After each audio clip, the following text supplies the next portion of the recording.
Story from the perspective of someone who's there. You are looking live. This just in. Not my beat.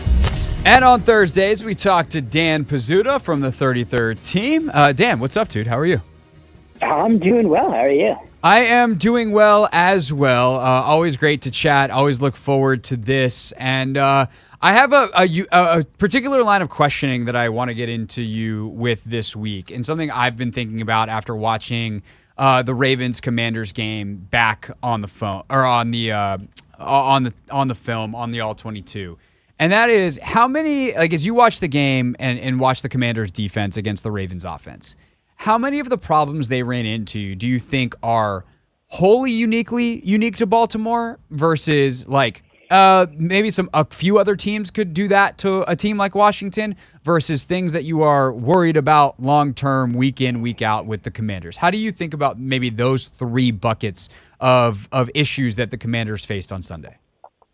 Yeah, that's a great question. And I think when you kind of look at that game specifically, I think it does start with the unique challenges that come with facing Baltimore and the way the Ravens are making teams try to defend them this year.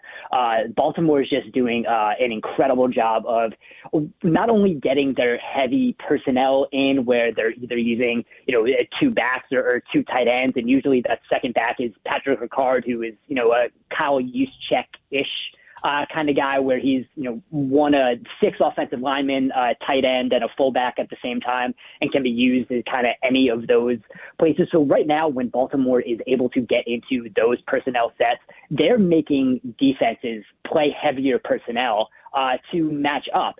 They did that last week, or they did that really well 2 weeks ago with when they played Buffalo. They did that a bit last week against Cincinnati, and then this past week against Washington. Like, as you know, Washington has been a nickel defense.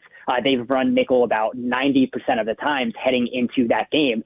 And then they were in base personnel with only four defensive backs, three linebackers, 25% of snaps against Baltimore. And that's just putting Washington in a place where they're not used to. And there's really not a better option, kind of as we talked about last week heading into this game. There's really no good way to try to defend Baltimore. Either you're putting all your resources into stopping Derrick Henry and Lamar Jackson is going to go off like he did a little bit, or you're not putting enough resources into stopping the run game and you have Lamar and Derrick Henry kind of running all over. So Baltimore is, I think, this just really unique place right now where they're putting defenses in spots where they're just not used to defending right now. And then you kind of add in some of the, talent deficiencies that Washington has otherwise, and then that just kind of builds on top of each other a little bit. Dan Pizzuta, 33rd team, with us here on the Hoffman Show. So if we just to kind of round out the Baltimore bucket, like, how many defenses in the entire league do you feel confident going into a week that could hold the Ravens under 30 points? And that's a great question. I really don't know, because they're so specific. Like, to me, it's kind of the Chiefs, and I'd have to really hard think about someone else, because, like, in order to do that, you also need to be able to possess the ball on offense. So, like, you need both, and in part, that's really hard to possess the ball on offense, too, to kind of shorten down the game, because the Ravens are so freaking good against the run. So, like, to me, they are so well built. And I think the farther and farther I got into the game tape, and the farther and farther away I got from the emotions of, like, dang, they were close, or whatever else you felt during the game, the more I was like, that is probably the best team in football, and Washington kind of went toe-to-toe with them. And that's not to say that Washington's, like, secretly the second best team, and I'm not saying that by any stretch, and this defense is actually good. I just eventually got to the point where I was like, man, dang, the Ravens are good. Hat tip, we're going to move on and see what happens moving forward. Yeah, I think that should probably be the takeaway for Washington, because of how close they were able to. That was not a game where they looked overmatched in spots. Like, I think Baltimore did have a fairly good hold on that game, like throughout the time they were playing, which, is something. But, again, Washington, yeah, like you said, did not completely look out of their league when matching up, which for what we were kind of looking at Washington coming into the season, if you had kind of said that by week 6, they'd be matching up with one of the best teams and just kind of, at least even hanging in the game. I think that is definitely a positive to take away from that. So then we get to the what actually does concern you moving forward part of this. What things, even this weekend against Carolina, do you look at with this Washington defense after seeing how they held up and didn't against Baltimore, where you're like, they have to find either some new guys to do some stuff, or they need to find a better way schematically to cover for some of the issues that they're having? Yeah, I think it's a little bit of both. Right, where there's just, I think the talent deficiency is definitely coming in and creeping in a little bit, and you're kind of seeing it more as, when Manuel Forbes is a healthy scratch, that's, first of all, not good as being a first round pick. But second of all, there's really not enough depth in the secondary to make him being a healthy scratch look good also.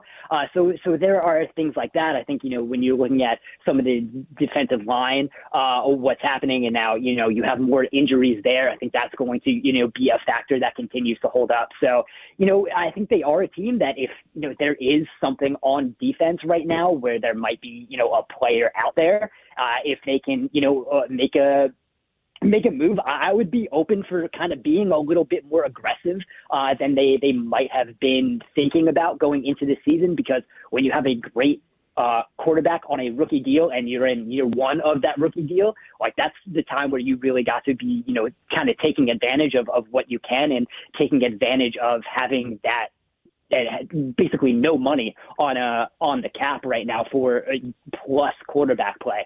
So I wouldn't be surprised if they do make a move. I don't know how big of a splash it's going to be, because I don't know if anyone is going to be available in that way, but I would not be surprised if they do look into it a bit, because I think that's just a thing, especially at the beginning of the season. We kind of always knew the talent wasn't completely there.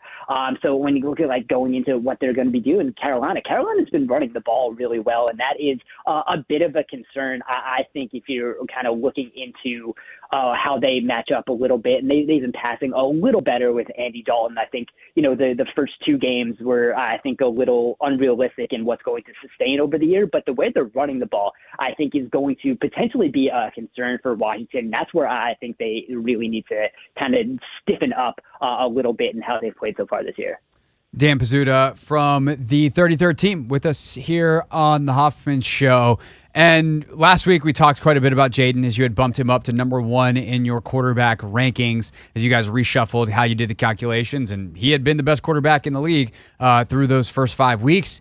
What'd you make of his week 6, where the numbers maybe aren't as prolific? Obviously, they lose, but it seems like the critical acclaim for Jaden Daniels was at an all-time high based off this performance.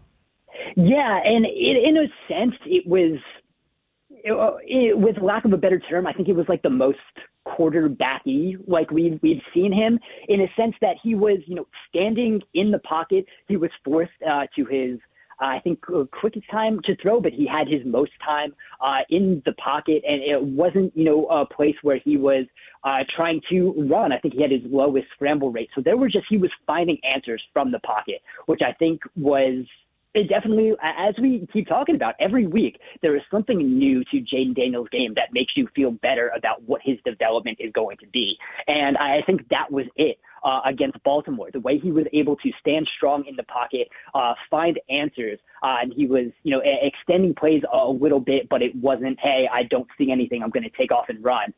He was, able to kind of get through those progressions.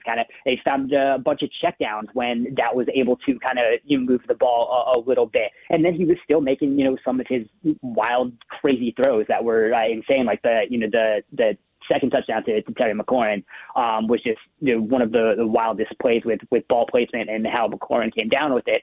So it's just, again, one of those things where little by little, we just see more of these, skills that he is showing on a week-for-week basis. And this was definitely the most where he was just, playing a more drop-back quarterback, which is great because, they haven't had to trail a lot so far in the beginning of the season. So you don't know when he has to, just rely on that straight drop-back game, how much that's going to, translate later in the season when you might be playing some better teams, or even if you, get into the playoffs, you have to rely on that a little more. But the fact that he kind of showed that he had that ability, and we're getting to see that more on top of everything else, that is great improvement for what we're seeing from the quarterback position. Dan Pizzuta, 33rd team with us. As impressive as Jaden was, watching Lamar operate was just wild. What impresses you so much about him? And do you feel like a guy that's already got 2 MVPs is maybe even playing better football than he ever has before? Yeah, I mean, he absolutely is, I think, and this is kind of what we've wanted to see from Lamar Jackson in terms of how well I think he is just kind of handling everything. And I think that this situation is, he's definitely playing better than he was last year, but I think we also have to point out that the situation is so much better too. And I think that is just something that kind of builds on top of each other. Like having Derrick Henry in that backfield, a complete game changer in how defenses are trying to play them. So Lamar gets more stacked boxes this year, and he's throwing more passes against, having 8 men in the box, which then allows the middle of the field to be open more. We're seeing more of that happen. I think Zay Flowers being a better middle of the field receiver against Washington than we've seen the past couple of weeks. So they're, again, opening up a couple things. It took them a couple weeks to get started and really figuring out what everyone's best role is going to be in the way they're playing. But Lamar, his ability to just play from the pocket right now, he's doing all of those quarterbacky things as a straight drop back passer. He still has that rushing ability that he's able to do when they have the read option with Derrick Henry. They completely killed Dallas with that. It's just, there's so many different ways that this Baltimore offense can be good, and how Lamar is playing really just kind of centers all of that. I think it's one of my favorite offenses to watch right now. Hey, this is DA, and you're listening to The Hoffman Show on the Team 980 and the Odyssey app.